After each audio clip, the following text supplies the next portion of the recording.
마테오가 전한 거룩한 복음입니다.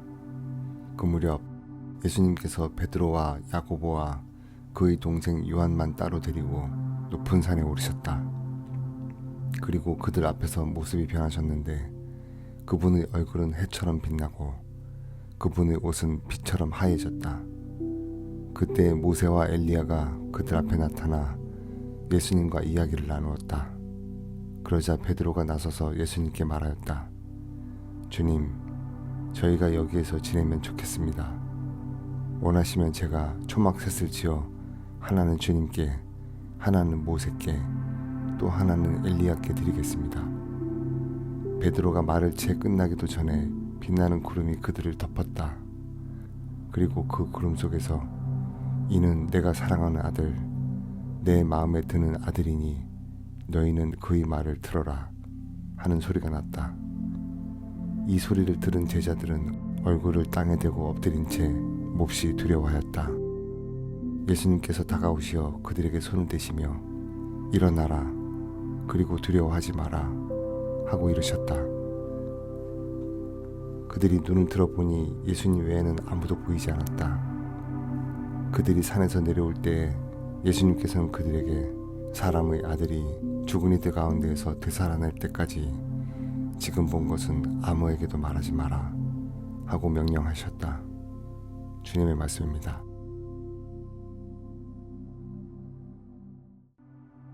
루카가 전한 거룩한 복음입니다. 그때 예수님께서 제자들에게 말씀하셨다. 너희 아버지께서 자비하신 것처럼 너희도 자비로운 사람이 되어라. 남을 심판하지 마라. 그러면 너희도 심판받지 않을 것이다. 남을 단죄하지 마라. 그러면 너희도 단죄받지 않을 것이다. 용서하여라. 그러면 너희도 용서받을 것이다. 주어라. 그러면 너희도 받을 것이다. 누르고 흔들어서 넘치도록 후하게 되어 너희 품에 담아주실 것이다. 너희가 되질하는 바로 그 되로 너희도 되받을 것이다. 주님의 말씀입니다.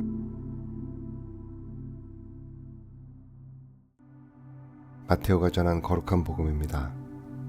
그때 예수님께서 군중과 제자들에게 말씀하셨다. 율법 학자들과 바리사이들은 모세의 자리에 앉아 있다.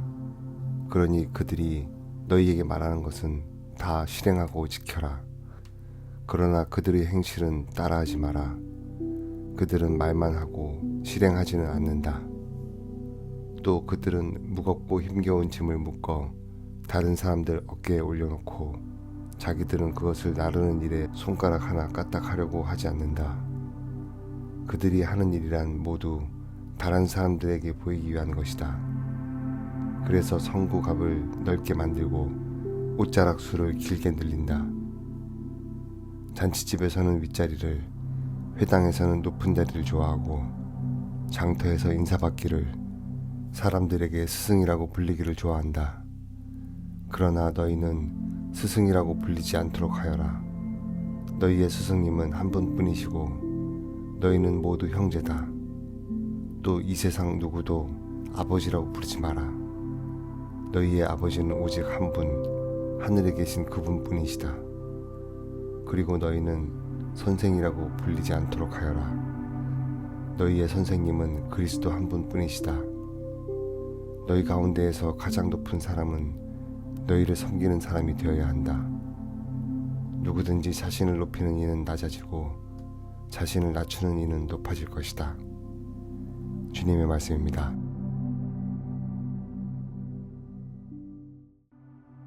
마테오가 전한 거룩한 복음입니다. 예수님께서 예루살렘으로 올라가실 때 12 제자를 따로 데리고 길을 가시면서 그들에게 이르셨다.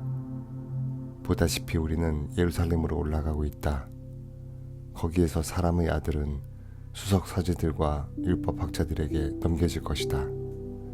그러면 그들은 사람의 아들에게 사형을 선고하고 그를 다른 민족 사람들에게 넘겨 조롱하고 채찍질하고 나서 십자가에 못 박게 할 것이다. 그러나 사람의 아들은 사흔날에 되살아날 것이다. 그때 제베데오의 두 아들의 어머니가 그 아들들과 함께 예수님께 다가와 엎드려 절하고 무엇인가 청하였다. 예수님께서 그 부인에게 무엇을 원하느냐 하고 물으시자 그 부인이 스승님의 나라에서 저희 이 두 아들이 하나는 스승님의 오른쪽에 하나는 왼쪽에 앉을 것이라고 말씀해 주십시오 하고 말하였다. 예수님께서 너희는 너희가 무엇을 청하는지 알지도 못한다. 내가 마시려는 잔을 너희가 마실 수 있느냐 하고 물으셨다. 그들이 할 수 있습니다 하고 대답하자 예수님께서 그들에게 말씀하셨다. 너희는 내 잔을 마실 것이다. 그러나 내 오른쪽과 왼쪽에 앉아 있는 것은 내가 허락할 일이 아니라 내 아버지께서 정하신 이들에게 돌아가는 것이다. 다른 10 제자가 이 말을 듣고 그 두 형제를 불쾌하게 여겼다. 예수님께서는 그들을 가까이 불러 이르셨다. 너희도 알다시피 다른 민족들의 통치자들은 백성 위에 군림하고 고관들은 백성에게 세도를 부린다. 그러나 너희는 그래서는 안 된다. 너희 가운데에서 높은 사람이 되려는 이는 너희를 섬기는 사람이 되어야 한다. 또한 너희 가운데에서 첫째가 되려는 이는 너희의 종이 되어야 한다. 사람의 아들도 섬김을 받으러 온 것이 아니라 섬기러 왔고 또 많은 이들의 몸값으로 자기 목숨을 바치러 왔다. 주님의 말씀입니다.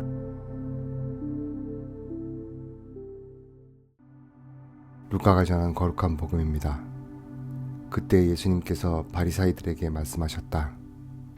어떤 부자가 있었는데 그는 자주색 옷과 고운 아마포 옷을 입고 날마다 즐겁고 호화롭게 살았다.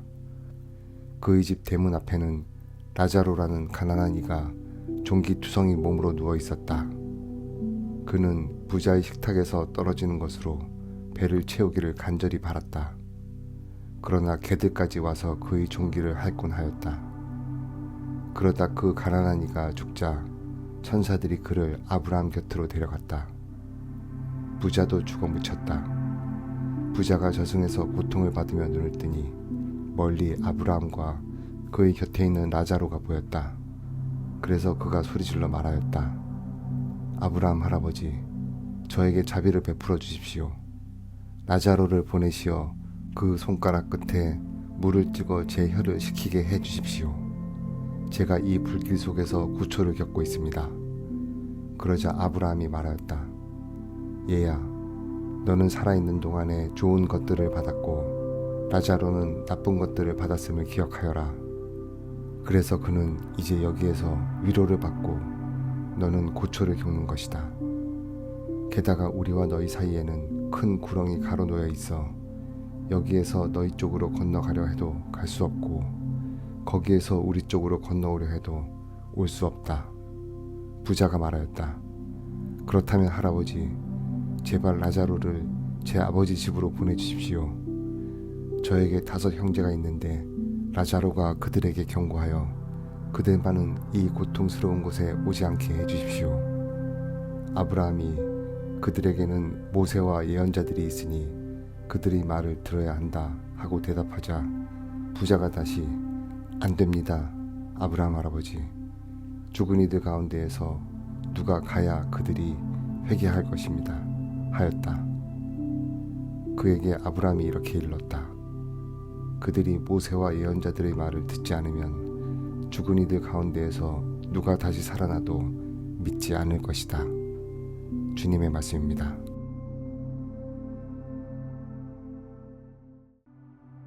마테오가 전한 거룩한 복음입니다.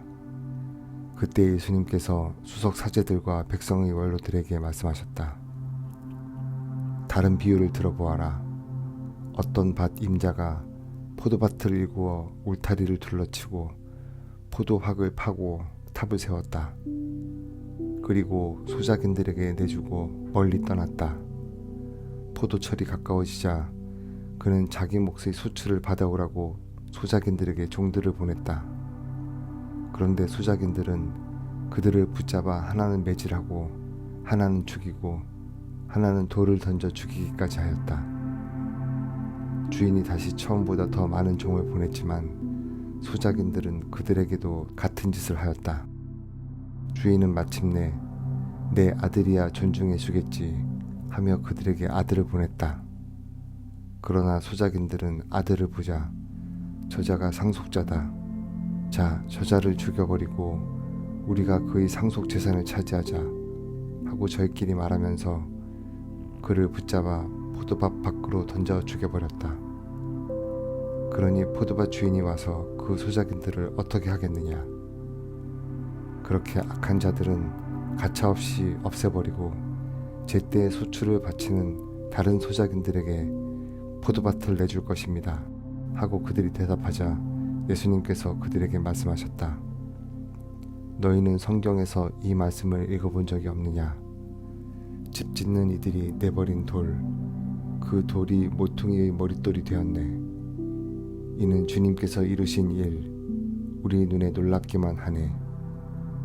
그러므로 내가 너희에게 말한다. 하느님께서는 너희에게서 하느님의 나라를 빼앗아 그 소출을 내는 민족에게 줄 것이다.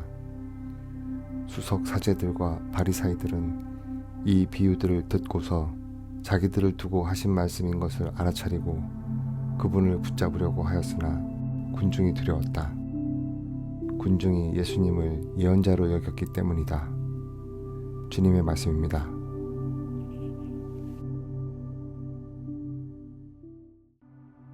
루카가 전한 거룩한 복음입니다.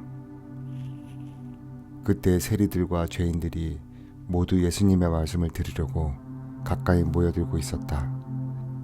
그러자 바리사이들과 율법학자들이 저 사람은 죄인들을 받아들이고 또 그들과 함께 음식을 먹는군 하고 투덜거렸다. 예수님께서 그들에게 이 비유를 말씀하셨다. 어떤 사람에게 아들이 둘 있었다. 그런데 작은 아들이 아버지, 재산 가운데에서 저에게 돌아올 몫을 주십시오 하고 아버지에게 말하였다. 그래서 아버지는 아들들에게 가산을 나눠 주었다. 며칠 뒤에 작은 아들은 자기 것을 모두 챙겨서 먼 고장으로 떠났다. 그러고는 그곳에서 방종한 생활을 하며 자기 재산을 허비하였다. 모든 것을 탕진하였을 즈음 그 고장에 심한 기근이 들어 그가 곤궁에 허덕이기 시작하였다. 그래서 그 고장 주민들을 찾아가서 매달렸다. 그 주민은 그를 자기 소유의 들로 보내어 돼지를 치게 하였다. 그는 돼지들이 먹는 열매의 꼬투리로라도 배를 채우기를 간절히 바랐지만 아무도 주지 않았다. 그제야 제정신이 든 그는 이렇게 말하였다.